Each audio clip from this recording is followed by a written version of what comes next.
Dia 9 de dezembro foi o Dia Internacional contra a Corrupção.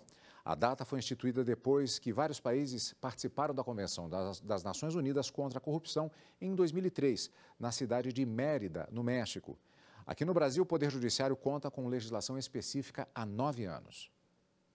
O combate à corrupção é uma das prioridades do sistema de justiça brasileiro. Segundo o conceito jurídico, corrupção é a prática em que uma pessoa recebe ou oferece vantagem indevida, como propina, por exemplo, num contexto político, com envolvimento de empresas públicas e privadas. Na legislação brasileira, o crime foi tipificado em 2013, na Lei Anticorrupção, que determina como deve ser a condenação na esfera administrativa e civil de empresas que agem contra a administração pública nacional ou estrangeira. A lei também classifica o crime em duas principais categorias: corrupção ativa, quando o crime é cometido diretamente entre agentes políticos e empresas, e a corrupção passiva, que se dá quando o funcionário público ou empresa privada aceita receber propina em troca de burlar sistemas ou entregar informações sigilosas, por exemplo. Para fazer valer a lei, a forma mais efetiva é por meio de ações conjunto entre o Poder Judiciário, Ministério Público e Polícia Federal. Em alguns casos, a participação até da Justiça Internacional. A coordenação de repressão à corrupção do Ministério da Justiça aponta que o número de prisões por corrupção caiu 44% entre janeiro e setembro de 2021, em relação ao mesmo período de 2020. É o menor índice registrado desde 2008. E para falar mais sobre a legislação brasileira contra a corrupção, a repórter Fernanda Porto conversou com o advogado criminalista e presidente do Tribunal de Ética da OAB do Distrito Federal, Antônio Alberto do Vale. Vamos acompanhar.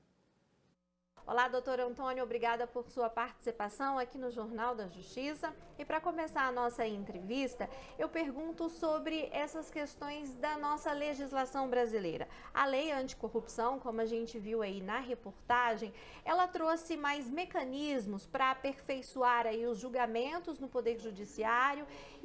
Mas antes disso também a gente pode considerar que a lei brasileira já tratava desse tema, não é isso?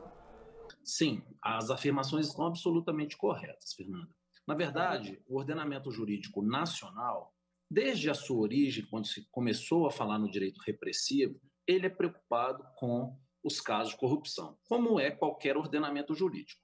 A título de exemplo, eu cito os crimes de corrupção passiva e corrupção ativa, que foram criados com a origem do nosso Código Penal, que é lá de 1948. Entretanto, à medida que os anos vêm avançando, os mecanismos de combate à corrupção também vêm. E o ano de 2013 foi um ano singular, porque inaugurou duas importantes legislações no combate à corrupção pelo Brasil, que foi exatamente a Lei Anticorrupção, que tem como foco as pessoas jurídicas, e a Lei de Organizações Criminosas, que tem como foco as pessoas físicas e traz, a título de exemplo, o mecanismo conhecido publicamente como delação premiada, que na verdade é a colaboração premiada. E dentro desse conjunto de leis aí que nós temos dentro do nosso sistema de justiça brasileiro, a gente pode avaliar, doutor, que vem dando certo? São boas leis?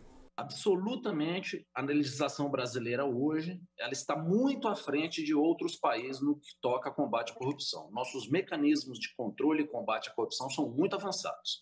A questão, e aí eu acho que estamos todos em evolução também, é como esses mecanismos são aplicados.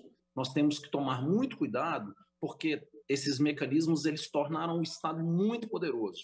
Então a gente tem que evitar o cometimento de abusos, porque eles lesam profundamente todos aqueles que são afetados.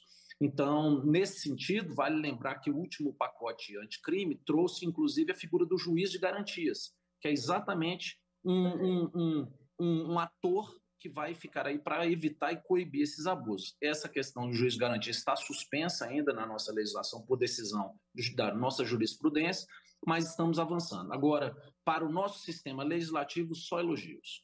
A gente sabe aí que as organizações criminosas também utilizam aí de vários recursos tecnológicos, vão evoluindo aí diante do tempo, da forma que os sistemas vão ficando aí mais difíceis de serem burlados ou de ter acesso a informações sigilosas. Ao cumprir essas leis que nós temos aqui no Brasil, o sistema de justiça consegue combater a corrupção de uma forma mais efetiva? Sim, o que é que acontece? Falamos há pouco que o marco de 2013 foi muito importante para o combate à corrupção. Por quê?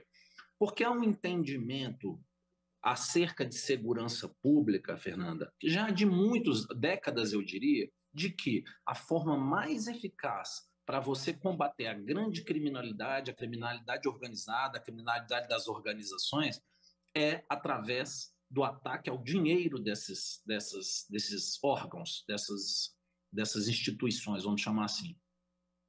Então, esses novos mecanismos, eles, por exemplo, a lei anticorrupção, ela permite exatamente que se afete a empresa, a pessoa jurídica.